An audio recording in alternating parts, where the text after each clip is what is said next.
Hello everybody, this is Amanda Cooper and I'm here in the office of Dr. Ivory Thigpen. He is the chair of the South Carolina Black Caucus, among many other things. From my understanding, as chair, you occupy a lot of different platforms and you're looking to educate the public about certain things that's being passed here in the House. Could you share more about who you are and why it's important that you get this word out? Right. I think to your point, there are policies, statutes, codes, laws that are passed here regularly that significantly impact the people of South Carolina. And not only as a state legislator do we and myself work to pass laws, but we also seek to educate the public, because the more public engagement, the more pressure, the more quote unquote sunlight that is put onto this process, we believe that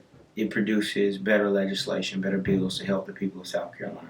When we talk about the people of South Carolina, you are a people, quote unquote, from South Carolina. From my understanding, you are a chiropractor and the pastor of Rehoboth Baptist Church. How did you get to this place, being where you're at right now? What have you always been this passionate about making change here from this position? Well, I would tell anyone that fundamentally my purpose, my drive is about helping others. As I believe the true litmus test to any public servant is that you truly care about helping people. So whether in the capacity of a chiropractic physician, whether in the capacity of a faith practitioner and pastor, I've always been in the quote unquote business of helping others. As a matter of fact, the springboard to me serving in this capacity is that one, I'm a father of four who was, heavily involved with my children matriculating through the public school system, which kept me involved and up to date on some of their challenges. As a pastor, I had privy into the challenges not only of the families that I've been allowed to lead, but even the community. For we're not an insular or isolated entity that sits on a hill, but we are a member of the community as well. And, serving the community is something that this organization or this legislative caucus have done for many years, and this marks the 50th anniversary. One thing that stuck out to me when I was speaking, setting up this, was that it is a bipartisan and multi-ethnic membership. A lot of times people, when they think of the Black Caucus, they think of African Americans trying to push agendas that are positively impact the African American community. But this is slightly different. Could you expound more on that for people who are more conservative and they are pretty much already shut off this conversation? When we talk about the work and the objectives and the mission of the Legislative Black Caucus, it is truly diversity, equity, and inclusion to ensure that all people have an opportunity to contribute and give input, that their voices are heard, but more importantly, with that input, again, making a stronger state. So it's not just for African Americans, it's for those who believe that diversity, equity, and inclusion help create a stronger South Carolina. So we do have Republicans who are part of our caucus.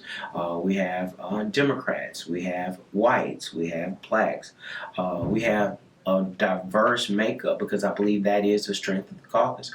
We are the only caucus that is nonpartisan. We are the only caucus that is bicameral. The point is, diversity is needed to make our state stronger. Equity is ultimately the natural conclusion of diversity when everyone is included. And so these concepts, much like the hate crimes bill that we passed on yesterday out of the House, it is for all South Carolinians. It makes South Carolina stronger, whether in academic, athletics, or even in business. It helps to recruit individuals to this state, for everyone wants a seat at the table.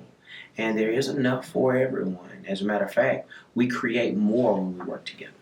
When we talk about better together, as someone in these political rings, sometimes it can turn into a fighting boxing ring. As someone who represents a caucus that is trying to progress and include everybody, is that a big challenge for the Black Caucus? It's a tremendous challenge. It's not only an uphill battle. I've declared many times it's an up mountain battle, because it's more than a hill. When we look at the legislation and some of the bills that have been proposed, we do see a regression. We do see almost, quite frankly, trying to individuals turn back the clock. Uh, but we are inextricably linked together. We cannot escape one another's destiny. Dr. King says we either learn to live as brothers or perish as fools together, for either way, what affects one affects us all. And so as we make that case to those who may not share the value of diversity and inclusion and equity, uh, it boils down to the why. I think we can disagree on the methods.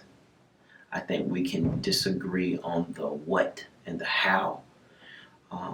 But when we can articulate the why, which is the passion, the importance, the value, what I've come to find is you'll find more bridges of commonality, more bridges of shared goals and shared responsibilities that can lead to a better South Carolina.